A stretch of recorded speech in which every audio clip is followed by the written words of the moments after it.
News for New York presents Positively Black. I'm your mother.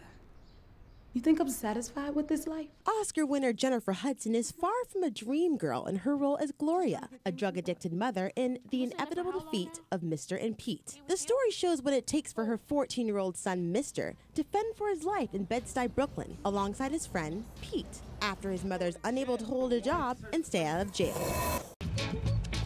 Are we going to ask for help, mister? We can't tell anybody we're on our own. Don't tell anybody.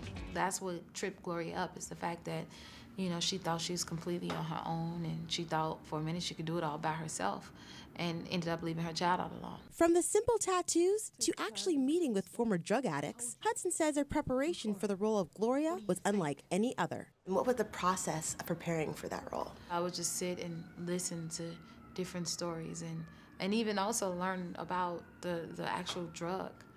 Like, before I did this film, I didn't know there was a difference between the upper and the down, and I'm like, oh, it is, okay, wow. So now what drug is Gloria on? So it was very educational too at the same time. The movie was actually filmed on location in Bed-Stuy's Marcy housing projects last summer, something that made it even more authentic for its co-executive producer, New York native and Grammy Award winner Alicia Keys. So what initially drew you to the film?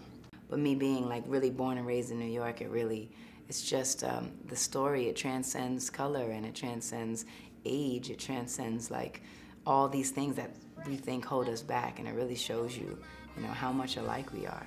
Together, Mr. and Pete, played by 13-year-old Skylin Brooks and 11-year-old Ethan Dazan, struggle to survive for a summer without parents, food, or money, all while avoiding child protective services and neighborhood drug dealers in the process. Look, I'm gonna pay him back as soon as I get some money. Really? Really. As soon as Mom gets home, she can take care of it. Things will be better when she comes home. She can take me to my audition. You are rooting for these boys. You are rooting for them to make it, to somehow kind of like catch a break, And so that's it's very emotional, and that totally drew me in. The Inevitable Defeat of Mr. and Pete is in theaters now. This has been a public affairs presentation from NBC for New York. Positively Black.